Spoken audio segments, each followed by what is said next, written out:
¿Y usted considera entonces que en este caso, en este pedido de aplicar la Carta Democrática, le asiste la razón a Luis Almagro? Le asiste la razón. Yo creo que el informe que Luis Almagro presentó, yo tomo a Luis Almagro secretario general, no en mi análisis, no tomo a Luis Almagro canciller, con el que obviamente he tenido diferencias que nunca las he convertido en un cartabón público, digamos, de confrontación, porque creo que un ex canciller también tiene responsabilidades desde el punto de vista de su manejo de las opiniones cuando puede ponerse en juego la política exterior, que es una política exterior. La política exterior es muy delicada para un país pequeño como el nuestro y delicada para cualquiera.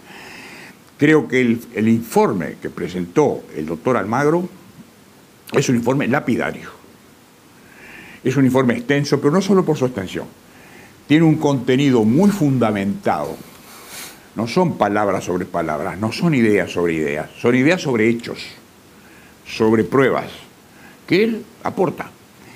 Bien, ahí la OEA le dio una entrada relativa. Él instaló el tema en la mesa, él puso el tema en la mesa, ¿verdad? Él puso el tema en la mesa. E inició un ejercicio diplomático no dentro de los canales de la Carta, fuera de los canales de la Carta. No se puede decir, consagrar que esto fue una derrota del secretario general y un triunfo de Almagro. Lo que hay que decir es que la OEA todavía no llegó a la etapa, yo diría, de suficiente convicción y de aprobación de una decisión unánime, o por las mayorías que se requiere, ¿verdad?, para que la Asamblea General decida echar a andar los demás mecanismos. Son mecanismos diplomáticos, no son mecanismos de uso de la fuerza, no son mecanismos intervencionistas. Por favor, no identifiquemos la Carta Democrática con la intervención, con la injerencia extranjera. No. Es dentro del cuadro del artículo 3 de la Carta Constitutiva de la OEA, ¿verdad? Y de la propia Carta Democrática Interamericana, que fue un documento en el cual este último Uruguay trabajó mucho. Trabajó mucho porque era darle al sistema blindarlo, precisamente protegerlo de los abusos de poder, de los abusos de la mayoría sobre las minorías, del desconocimiento de derechos básicos como las libertades de circulación, de prensa, de expresión en todas sus manifestaciones. Es decir, fue un logro de la organización. Siempre se le decía que la organización era el reflejo de la política exterior de los Estados Unidos. Ministerio de Colonia de los Estados Unidos, se decía en su época, ¿verdad? Esa expresión así, un tanto diría yo, de tipo eslogan, había tenido una gran circulación. Pero resulta que cuando la OEA quiere meterse en el corazón mismo de los problemas, como es en este caso, entonces los estados partes son renuentes a aplicarlos. Y ahí hay cálculos políticos. Hay cálculos políticos de muchos, no solo obviamente de Venezuela. Hay cálculo político también de otros socios que no quieren malquistarse la opinión pública de algunos países que están cercanos a Venezuela o que tienen un grado de influencia de Venezuela mayor, el Caribe. Es un número importante de países que define el voto en la OEA. El que no tenga el voto del Caribe en la OEA no gana. Entonces, yo estuve allí primero como director de jurídica 3 años, luego como embajador casi 6, y conozco por lo tanto la OEA desde adentro como funcionario, desde adentro como canciller, y desde adentro como embajador. Y creo que es una organización que tiene mucho para hacer, pero lamentablemente lo que está fallando en la región es la voluntad de utilizar el aparato institucional, internacional, regional en este caso, para los fines que se ha propuesto. Didier, otra cosa que cuestionó el canciller paraguayo fue la forma en que los ministros de Relaciones Exteriores de Uruguay y Argentina, Nin y Susana Malcorra, resolvieron que se le dé ingreso, resolvieron que se le entregue la presidencia pro tempore a Venezuela. O sea, Paraguay dice que en estas condiciones Venezuela no tendría que asumir la presidencia pro tempore del Mercosur, pero y aparte acusa a los gobiernos de Argentina y Uruguay de haberlo resuelto en forma bilateral, o sea, como que se reunieron los cancilleres, Malcorra y Nin, y decidieron que en una cumbre que no sea de jefes de Estado, pero que sea de cancilleres, se le entregue la presidencia a Venezuela.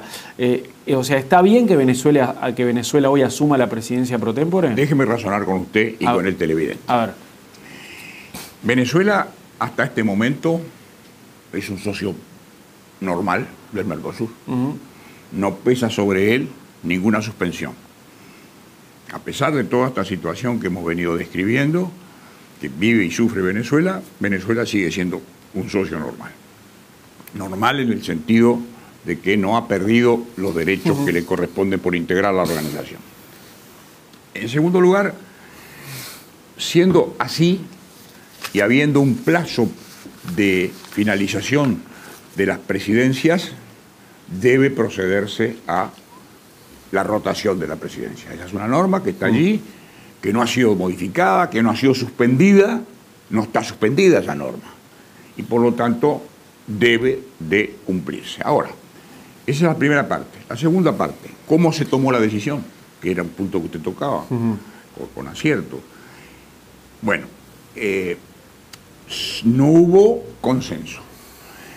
Pero ¿qué pasa? Cuando hay una norma, como en este caso, que establece esa rotación, la impone, no es necesario una votación.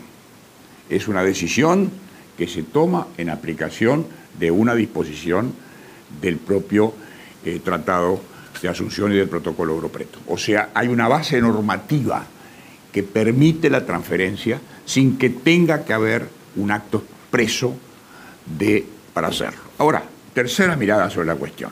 La primera es la que expliqué, la segunda la que expliqué, la tercera mirada.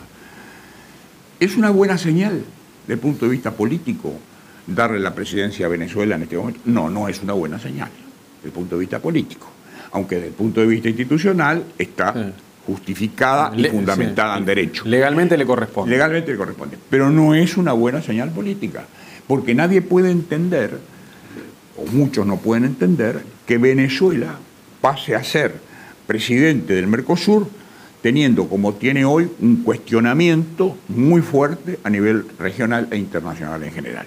Entonces, son esas situaciones que el Mercosur tiene precisamente por la incoherencia de no echar a andar la totalidad de su mecanismo. Porque si el Mercosur hubiera echado a andar el protocolo de Ushuaia y hubiera puesto de relieve que efectivamente Venezuela no cumplía con las obligaciones de la Carta de la OEA ni de la Carta Democrática, hoy día no se vería el Mercosur en esta difícil situación de transferir la presidencia a quien no está en condiciones no solo de conducir su país y menos todavía conducir el Mercosur.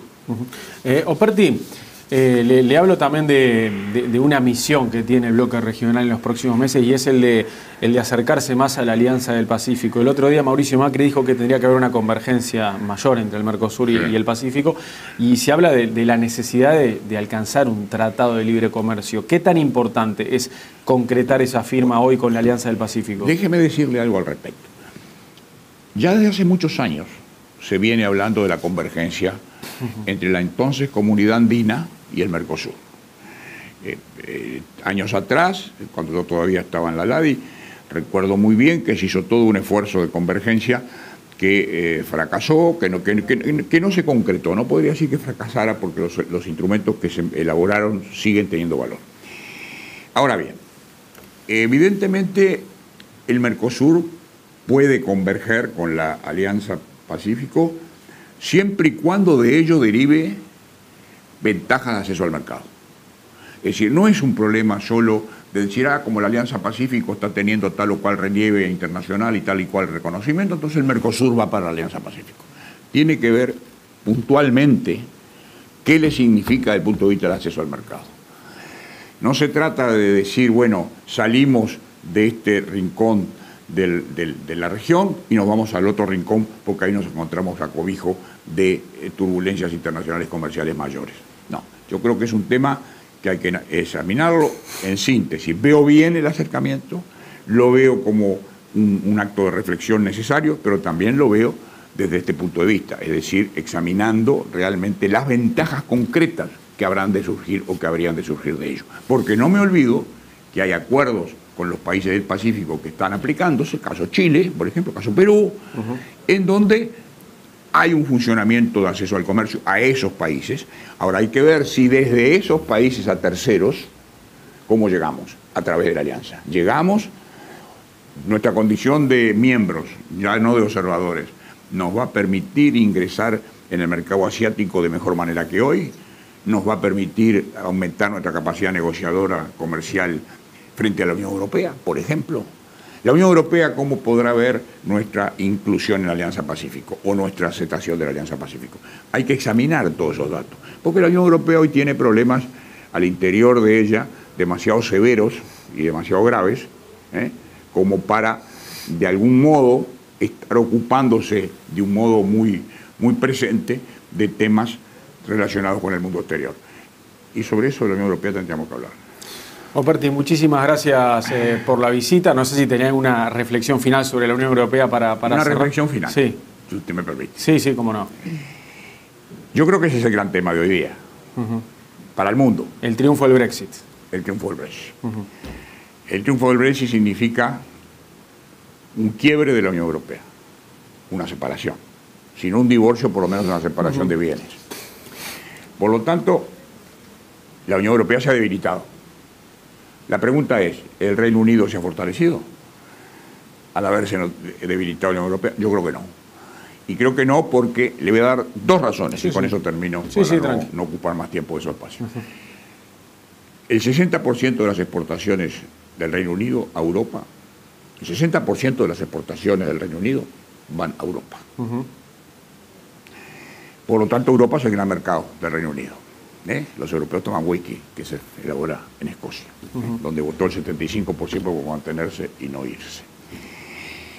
También votó en contra de irse Irlanda del Norte. Y Londres. Y Londres, claro, la capital. Sí, no, y otras zonas también muy pobladas de Inglaterra. Londres, que es la capital financiera del mundo, que ahora pasa a ser igual que Nueva York. Claro, el triunfo del Brexit fue gracias a la Inglaterra provinciana y a Gales. A la Inglaterra tradicional, esa que tiene gran nostalgia de aquel imperio que ya hoy no existe, y que está mirando, a mi juicio, opinión personal, con una visión nostalgiosa, los nacionalismos, el colonialismo, la no dependencia de Bruselas, encierra dos argumentos, uno válido y otro inválido. El de que Bruselas ha crecido burocráticamente en exceso, sí es válido, pero también está el segundo argumento. A los ingleses no les gusta someterse o quedar bajo un gobierno que no pertenezca a ellos mismos o que ellos se sientan que no son parte. Última. Sí. Mantuvieron la libra, no se afiliaron al euro. Eso les permitió manejar su moneda libremente en ocasión de las crisis. Claro. La crisis del 2008, la más reciente. En ambos casos pudieron manejarse libremente y devaluaron y manejaron su moneda sin intervención de la Unión Europea. Entonces, ¿qué es lo que le puede achacar al Reino Unido en concreto a la Unión Europea? ¿Que hay burocracia? Sí. ¿Que hay dificultades de funcionamiento que provienen precisamente de esa burocracia? Sí. Pero le puede achacar que disminuyó en sus posibilidades de acceso al mercado con arancel cero. Le puede achacar a la Unión Europea que le impidió manejar su política de moneda y de cambio. No, no le puede. Por lo tanto, si lo miramos además de una perspectiva mayor, política, dar esta señal cuando el mundo está sufriendo dramáticamente el ataque de un grupo liberticida que proviene de otra región del mundo bajo el sello de una presunta religión y la Unión Europea aparece como el bastión de Occidente, dar una muestra de debilitamiento de ese bastión no es buena cosa. Claro, es mala señal. Es mala señal. Operti, fue un placer tenerlo. Para mí un gusto. Muchísimas gracias por la visita. A pesar del mal tiempo. Bueno, muy amable.